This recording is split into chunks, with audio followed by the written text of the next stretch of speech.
ಆಮೇಲೆ ಅದ್ರ ಜೊತೆಗೆ ಇನ್ನು ಅನ್ನಭಾಗ್ಯಕ್ಕೆ ಸಂಬಂಧಪಟ್ಟಂಗ ಸರ್ಕಾರ ಮತ್ತು ಮಹತ್ವದ ಒಂದು ತೀರ್ಮಾನ ತಗೊಂಡೈತಿ. ಏನಂದ್ರೆ ಈ ಕಳ್ಳ ಸಂತೆ ಒಳಗೆ ಏನು ಅಕ್ಕಿ ಮಾರಾಟ ಆಗತೈತಿ ಅದನ್ನ ತಡೆ ಹಿಡಿಯೋಕೆ ಸಂಬಂಧ ಯಾರಾದರೂ FIR ಆಗಿ ಅವರು ಮಾಡಕತ್ತಿದ್ದು ಪ್ರೂವ್ ಅಂತಂದ್ರೆ ಅವ್ರಿಗೆ 6 ತಿಂಗಳ ಜೈಲು ಶಿಕ್ಷೆಯನ್ನ ಮಾಡಬೇಕು ಅಂತಂದು ಒಂದು ಕಾನೂನು ಹೊಸದಾಗಿ ಕಾನೂನನ್ನು ತಂದಿದ್ದಾರೆ. ಅದು ಈಗಾಗಲೇ ಇಂಪ್ಲಿಮೆಂಟ್ ಆಗೈತಿ. ಆ ನಿಟ್ಟಿನಲ್ಲಿ ತಾವು ಅಧಿಕಾರಿ ವರ್ಗದವರು ಈ ಒಂದು ಕಾನೂನು ರಚನೆ ಆಗಿರೋದನ್ನ ತಾವು ಸಾರ್ವಜನಿಕರಿಗೆ ತಿಳಿಸ್ಬೇಕು.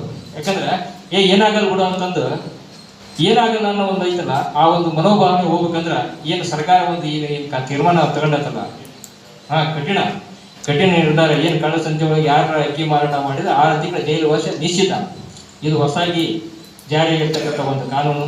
ಆ ನಿಟ್ಟಿನಾಗ ನಾವು ನಮ್ಮ ಈ ಅನ್ನಭಾಗ್ಯಕ್ಕೆ ಸಂಬಂಧಪಟ್ಟಂತ ಅಧಿಕಾರಿಗಳಿಗೆ ತಿಳಿಸೋದೇನಂದ್ರೆ, ಇಲ್ಲಿವರೆಗೂ ಏನು ಕಾಳಸಂತೆಯಲ್ಲಿ ಮಾರಾಟ ಮಾಡಿ ಯಾರು ಸಿಕ್ಕಕೊಂಡಿದಾರ ಅವ್ರ ಹೆಸರನ್ನ ಸಾರ್ವಜನಿಕವಾಗಿ ನೀವು ಸ್ವಲ್ಪ ಪಬ್ಲಿಷ್ ಮಾಡ್ಬೇಕಾಗುತ್ತೆ. ಯಾಕಂದ್ರೆ ಅದರಿಂದ ನಾದ್ರೂ ಅವರು ಸ್ವಲ್ಪ ಮುಜುಗರಕ್ಕೊಳಗಾಗಿ ಆ ಕೆಲಸ ಕಾರ್ಯ ಆಗ್ಲಾರ್ದಂಗ ಒಂದು ವಾತಾವರಣ ಸೃಷ್ಟಿ ಆಗುತ್ತೆ.